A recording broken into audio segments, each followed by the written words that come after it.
Okay, chapter 12. We've been talking a lot about Andrei and Nikolai these last few chapters. These young men looking for something, being part of the army, and the exhilarating situation of that. And I just want to double underline how this is sort of common with all of us. If you just give me a minute. You know, as humans, we get a lot of meaning from intense emotional experiences.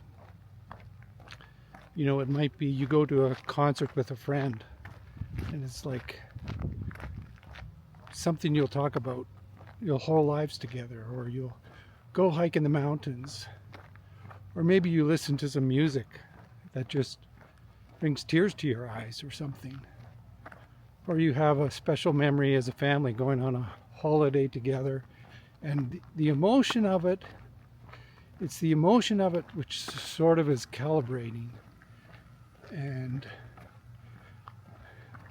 in some sort of undescribable way it provides some grounding to your life. Maybe you're part of a group doing volunteer work and you just get a charge of that. Or maybe you're part of a church group and you sing together, and there's something emotional about that you would just never give up for the world. And so there's this sort of, I would say, addictive, but I don't want to mean that word in a negative way, this thirst for some sort of emotional charge in our lives. And for Nikolai and Andrei, this is what they're looking for in the war. And so in this manner, I'm just trying to explain a little bit more why I empathize with them, even though we can also criticize them. For example, Andrei, you know, he's not a very great husband. He leaves Lisa alone, and we can see the coolness of that. But on the other hand, he's driven by this insatiable something which even he himself could not perhaps articulately say. Some emotional connection with the universe. And he's not finding it at home. He's not finding it in his marriage. And we could say to him, well, just stay and, you know, make this work out. Don't be an asshole. But that's not who we are as people. And as human beings, this is not where we are. And so it's just, for me, it's coming to accept as humans where we are in our evolution. You know, we're triggered a lot by our emotional experiences. And if there's a sense of some disconnect or some not understanding, or maybe there's sort of an emotional connection lacking. Remember, Andrei's mother presumably died when he was young. His father sure doesn't seem like a very easy guy to get along with. These aren't excuses, but I'm just sort of fleshing out how important these emotional experiences are. And so we can imagine Andrei getting to war and maybe having PTSD and coming home and being even worse off.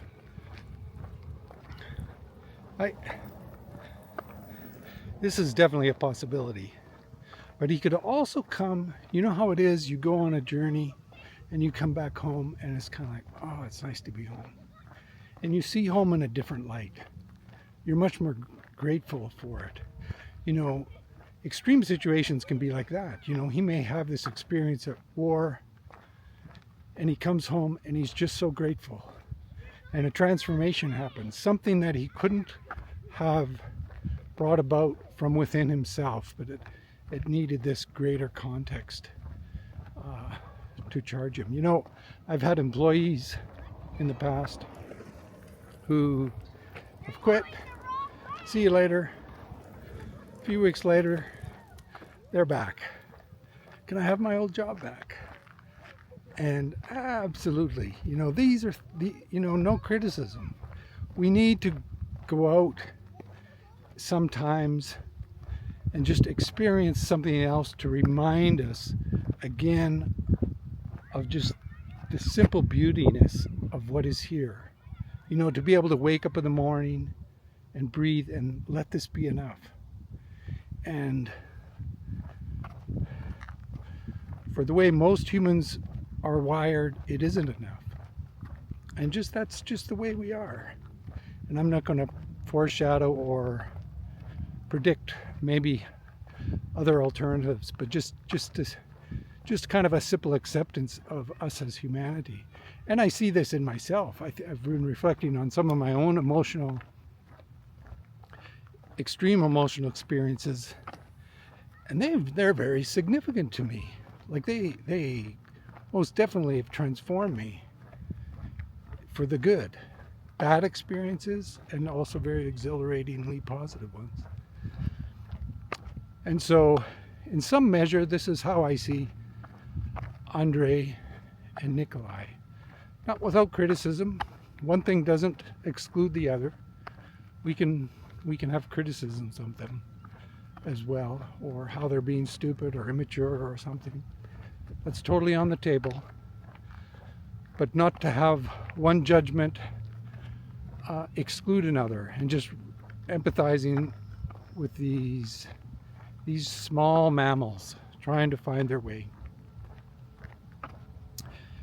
And so chapter 12, we have Andrei. It's kind of a confusing thing, you know. He's just been meeting with Bilibin maybe. It's kind of like, yeah, man, don't get your shorts tied in a knot. The Austrians, they don't really care about your little Russian victory. And he's kind of like, yeah, that makes sense. You know, the capital looks like it's going to be abandoned. And the next day he goes, sees the emperor, and the emperor, he's kind of just asked these pedestrian questions, and Andrei thinks, okay, here's going to be my chance. I'm going to, you know, he's been rehearsing in his brain this whole time, and that doesn't happen. And then he goes out, he's dismissed. And strangely, there's this whole group of, I don't know, aristocrats, people of the city.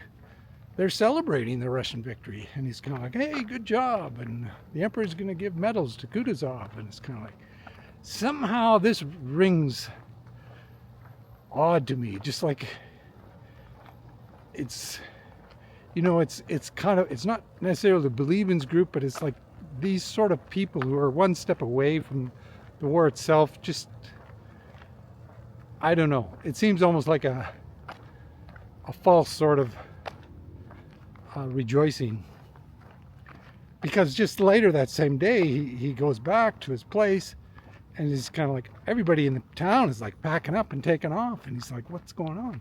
Oh, the French are coming. And so it's kind of like they have to retreat. And so this is kind of like, makes me think, yeah, this is all for show somehow.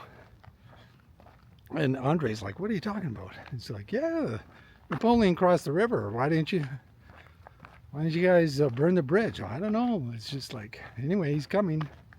And so right away, Prince Andrei's mind starts thinking, okay, just like it was when he was coming here to tell the news of the Russian victory, now he sort of gets recharged in this same way. Oh, I have to go back with this news, and Napoleon just quickly coming up. You know, the Russian army is going to be in a tight spot. You know, maybe I can be one to kind of basically save the army with this news. And he's just supercharged by this. And Bilibin's like, hey, where are you going? You don't need to go. You can stay here. And so you can see the difference between Bilibin and Andrei. Andrei's on this. Hey, Andrei's on this cosmic pursuit for some emotional high, something of which he's not, you know, the song, I still haven't found what I'm looking for. And it's like, staying with Bilibin is like, makes no sense whatsoever. And so he packs up and he's on his way. And we'll see how it unfolds.